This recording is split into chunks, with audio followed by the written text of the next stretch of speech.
જય શ્રી કૃષ્ણ. હું પોરબંદરથી પરાણ નરોત્તમ બોલું છું.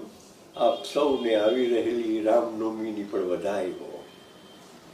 મિત્રો, પોરબંદરમાં અને આખા ગુજરાતમાં એક વિશિષ્ટ પૌરાણિક હકીકત કૃષ્ણ અને રૂકમણીના લગ્નની તિથિ વિશેની છે.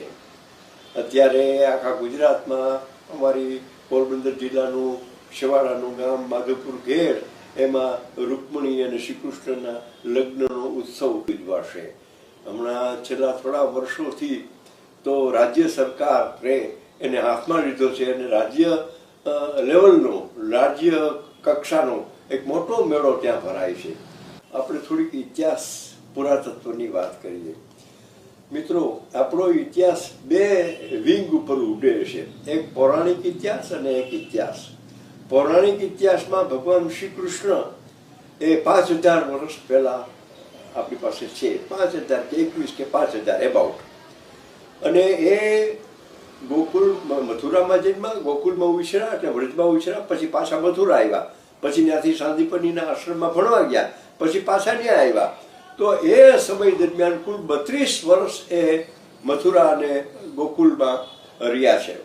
32મી વર્ષે એને સ્થળાંતર કરવું પડ્યું છે અને 32મી વર્ષે સ્થળાંતર કરતા કરતા આજની દ્વારકામાં આવ્યા છે. આજની દ્વારકા મૂળમાં કુશસ્થળી નામનું શહેર છે. એને હરખું રિપેર કરી, એના ખાડી, એના કાંઠા બુરાવી અને ત્યાં દ્વારકાનું સર્જન કરેલું છે.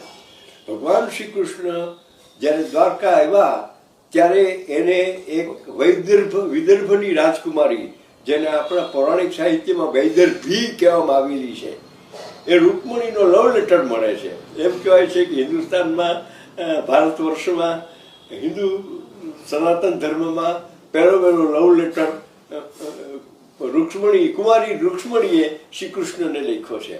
અને એ લેટર આખો આપણે આજે પણ શ્રીમદ ભાગવતના 10મ સ્કંદમાં મળે છે કે હે શ્રી કૃષ્ણ, મારા ભાઈએ અને મારા પિતાશ્રીએ મારા લગ્ન મને ન ગમતા એક યુવરાજ સાથે કરી દીધા છે, પણ મારું ચિત્ત તમારામાં છે, એટલે હું ઈચ્છું છું કે મારા લગ્ન થાય એની પહેલાં મારે ગામ આવો, વિદર્ભ આવો અને મારું હરણ કરો. રીતસરનું નિમંત્રણ જ છે.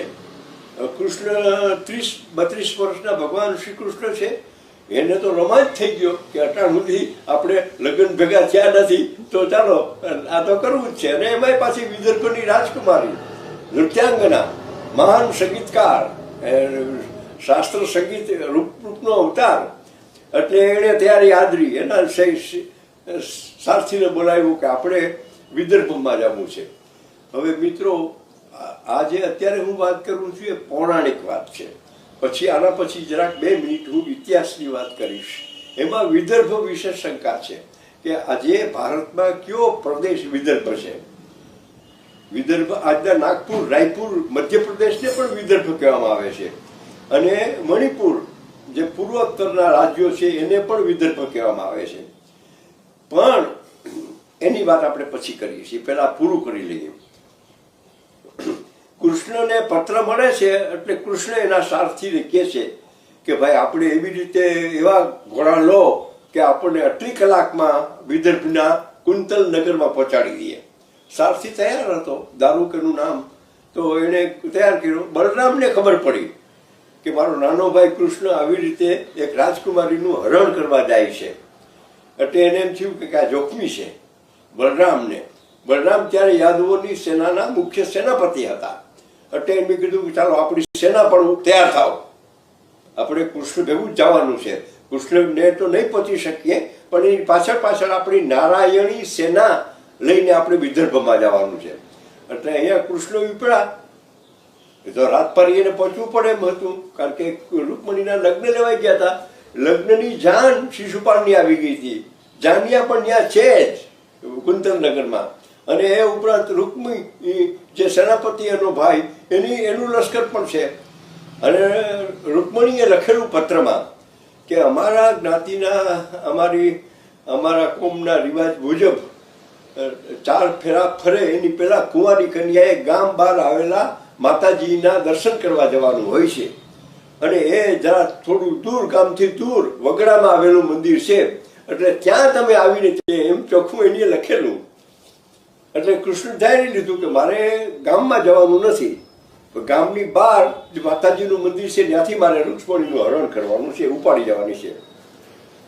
ભગવાન શ્રી કૃષ્ણ તો સમયસર પહોંચી જાય છે. બીજી બાજુ રૂકમણીના ભાઈને ખબર પડી છે કે રૂકમણીની ઈચ્છા આ લગ્નમાં નથી, એટલે એને ચોખ્ખી પહેરો બેહાડી દીધો છે. એ શિશુપાલની સેના અને રૂકમી પોતાની ભાઈની સેના એ બે એના રક્ષણમાં છે. અને રૂકમણી સવારના પોરમાં માતાજીના દર્શન કરવા આવે છે ને દર્શન કરીને આવ્યા પછી એના 4 ફેરા છે. પણ એની પહેલા કૃષ્ણ ભગવાન પહોંચી જાય છે. રૂકમણીનો હાથ ચાલે છે, રૂકમણી પર દોડીને રથ ઉપર ચડી જાય છે. એમ નહીં, પોતે રાજકુમારી છે, હથિયારો બાણ વિદ્યા જાણે છે, ઘોડેસવારી જાણે છે, એટલે એની રથને ચાબુક હાથમાં લીધી, લગામ હાથમાં લીધી અને રથને દ્વારકા તરફ મારી મૂક્યો. એમ કહે છે કે પવન વેગે આખી રાત ઉડ્યા, પણ જ્યારે સવાર પડ્યું ત્યારે આ આપણા માધુપુરમાં એનો રથ ઉતર્યો. પાછળ